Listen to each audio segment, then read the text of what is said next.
টক, ঝাল, মিষ্টি। গরমকালে এই তিনটে জিনিস একসঙ্গে কীভাবে বানাবো, তাও আবার এই গরমে মুখের স্বাদ ফেরাতে এমন একটা জিনিস বানাবো যেটা সবারই খুব প্রিয়। সেই প্রিয় জিনিসটাই কিন্তু আজকে বানাতে চলেছি।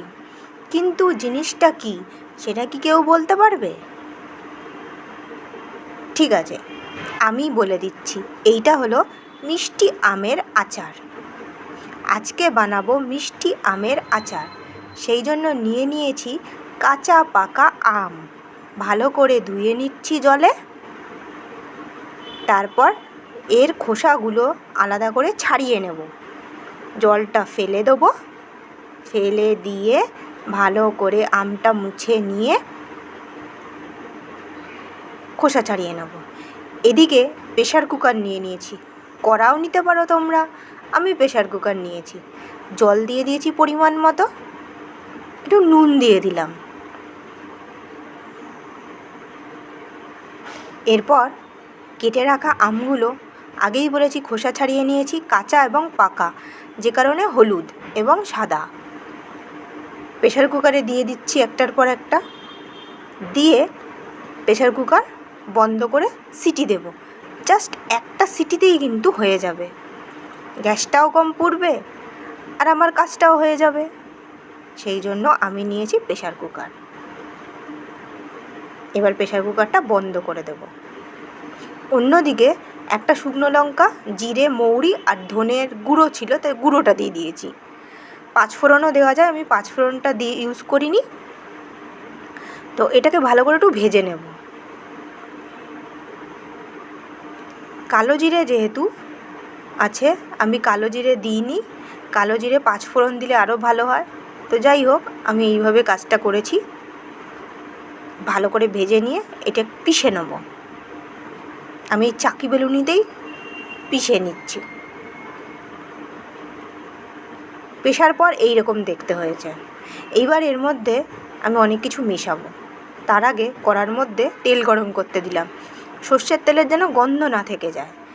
এরপর হিং, হলুদ, লঙ্কার গুঁড়ো, এইগুলো হলো মশলা। আর এটা হলো আখের গুড়। আখের গুড় দিয়ে আজকে আচারটা বানাবো। তেলটা খুব গরম হয়ে গেছে মনে হচ্ছে। আমগুলো বের করে নিয়েছি। সিদ্ধ হওয়ার পর একটু ধুয়ে নেব, তাহলে টক ভাগটা কমে যাবে। কারণ এখন আমের খুব টক হয়, সেই জন্য অল্প একটু সামান্য ধুয়ে নেব।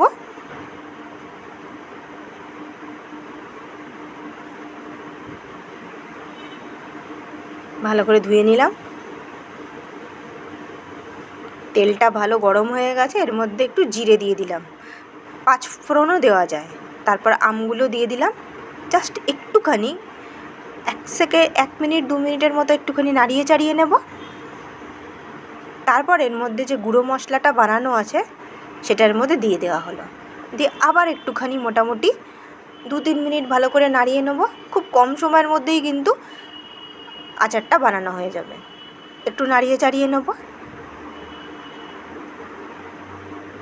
এই নাড়ানো চাড়ানোর সঙ্গে সঙ্গে যদি দরকার হয় তাহলে নুন দিতে পারো। আমি নুন দিইনি, যেহেতু আগেই নুন দিয়ে সেদ্ধ করেছি, খেতে বিস্বাদ লাগবে।